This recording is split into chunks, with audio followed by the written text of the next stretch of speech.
I think you Hey, should. Trent. Yeah. Oh, Andrew, how are you? I'm good. How are you? Yeah, excellent. You're playing at the MCG, you're playing at the MCG, but you're not playing Australia. I know you're going to be calling it home in a few weeks with the Stars.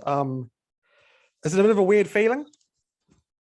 No, it's brilliant, to be honest. It's nice to be here on the World Cup stage and to see all the quality games that are going on at the moment. Just one of those things, getting to play different countries and different parts of the world, and I'm very excited about our second game tomorrow afternoon. How much of a feeling is there in the camp to really kick on after Saturday's big win?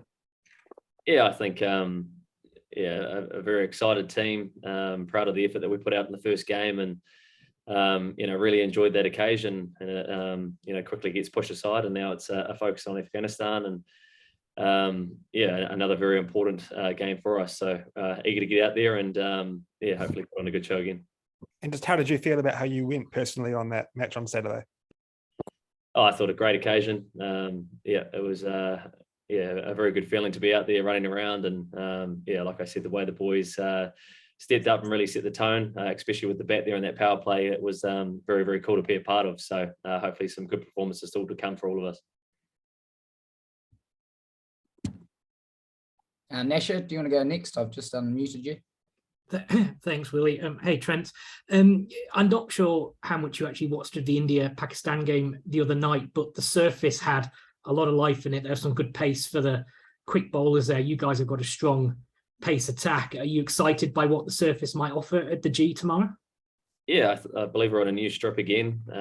It did look like there's a bit of pace and a bit of bounce in the surface, which is always exciting as a fast bowler. I watched all of the second innings, and it was an amazing game of cricket. So brilliant for the tournament and brilliant for cricket worldwide. And just to go back to that opening performance, how big a statement did it feel you guys were making, particularly, I guess, when you were watching on that opening stand between Finn and Devon, 50 odd in 4 overs? Did that feel like you'd made a very, I guess, a strong statement about what you guys are here to do at this tournament? I don't think statement's the right word. I think, we've been coming here for many years. I've been playing for New Zealand for nearly 12 years and have never been able to beat Australia in a white ball game in Australia. So to do it on that stage, it was probably one of the more prouder moments in the black cap shirt for me to come in and set the tone in such a big game of the World Cup. And I know the boys are buzzing, but it quickly gets moved on. And like I said, the focus switches to the next game, and after that, it's going to be the same thing. So just looking forward to, I suppose, repeating those performances and keeping on setting that tone and going from there. Cheers, Trent. Go well.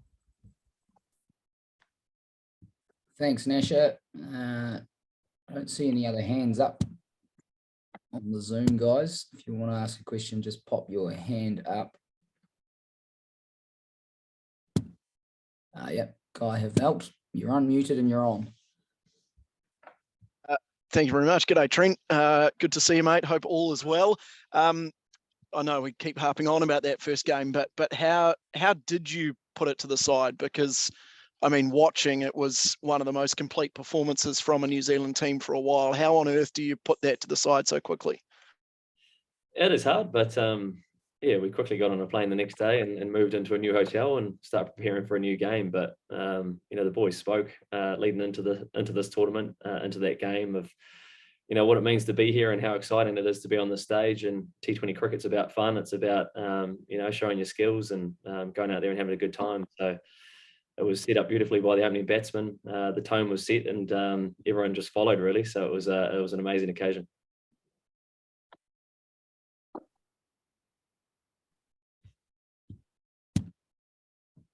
And Jono, and then we'll go to News Hub. Thanks, Will. Hi, Trent. Thanks for your time. Did you catch much of the Afghanistan game that were on after you? And what do you think are some of the big threats that they pose to your lineup?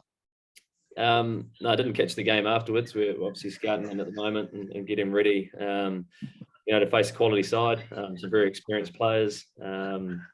Definitely not an opposition that we'll be taking lightly. They've got guys that can clear it out of the stadium and a very, very good bowling attack as well. So it is business as usual from our point of view, but it's definitely a big game for us that we want to keep making sure we're doing the things that we're speaking about. Then we'll go to News Hub. I'll ask to unmute you. Thanks, Willie. Hey, Trent, James from News Hub here, mate. Thanks for your time. You touched on it before, but there are a few of you guys in this team who've been there for a while and not beat Australia in Australia. Did a few of you kind of chat about that after the game and reflect on just how long it's probably been coming for a lot of you guys? Yeah, I think there's a few smiles and yeah, walking off the field, you know, with the win next to our name was a very unique feeling. But no, there was a little bit of emotion involved, but yeah, the boys were just proud of, I suppose, the way they played that afternoon at that stage of the tournament with all eyes on the opening game, I suppose. Just really, really satisfying. So I'm sure we'll look back on that game as one of the more enjoyable ones, but yeah, hopefully there's still a few more to come over the next couple of weeks, that's for sure.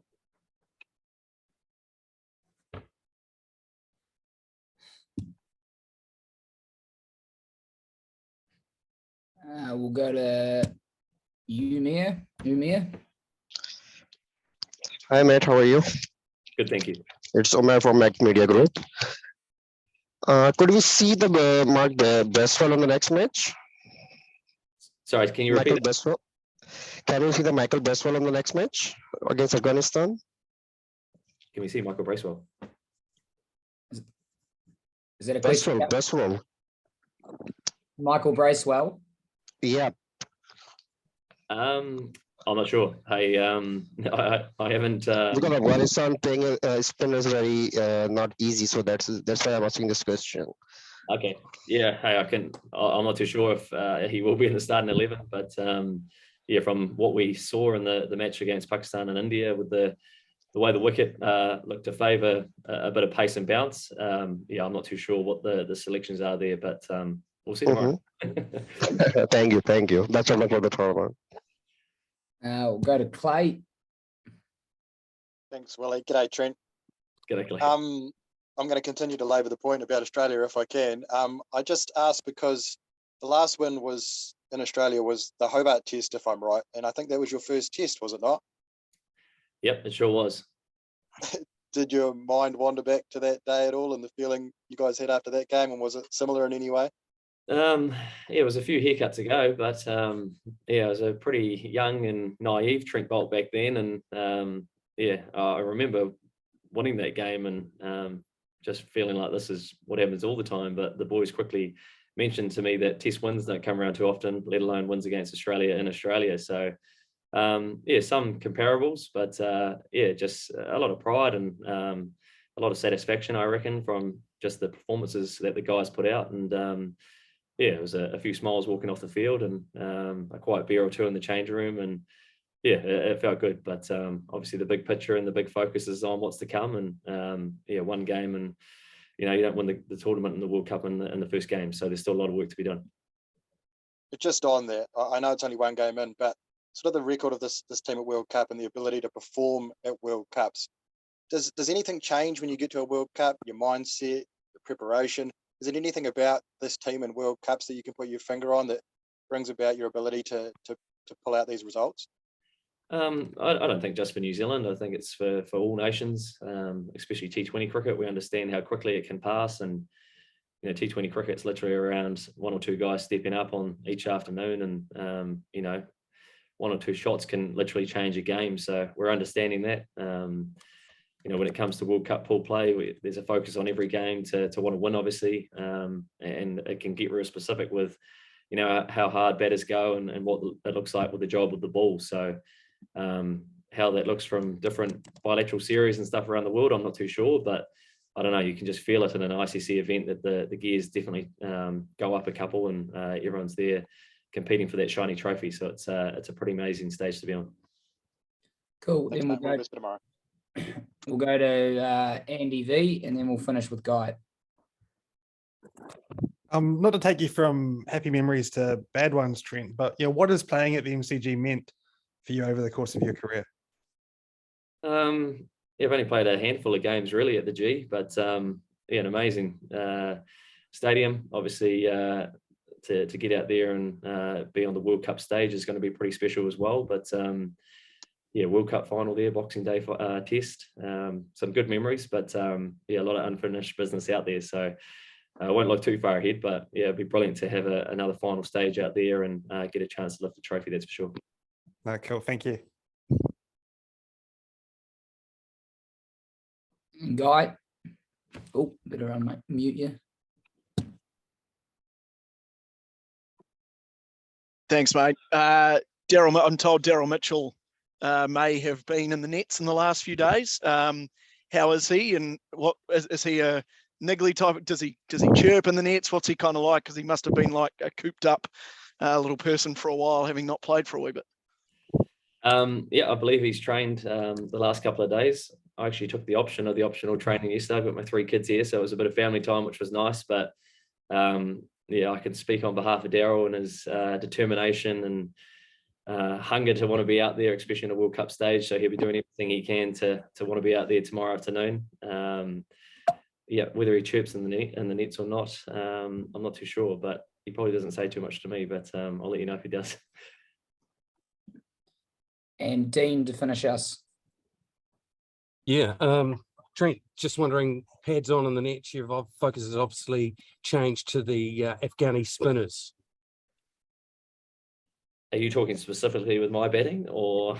Yeah, well, I want to know you personally, and then the team itself, focus for the spin. Yeah, I've got a real trouble against right arm off spin, so hopefully they throw some of that at me. Yeah, hey, I haven't thought too much about my role with the bat, but yeah, if I do get a chance to get out there for MCG, I'll look forward to that. But yeah, definitely focusing with the ball and the job that I have to do with the power play, and moving forward, taking wickets throughout that 20. So yeah. And the spinners in general, yeah, big players for their team. Obviously, Rashid, Mujib, none of them need an introduction. They're very quality bowlers. And yeah, as a batting unit, I'm sure we've done our homework and how to best combat them. All right. Thanks very much, everyone. Thanks, Trent. Thank you.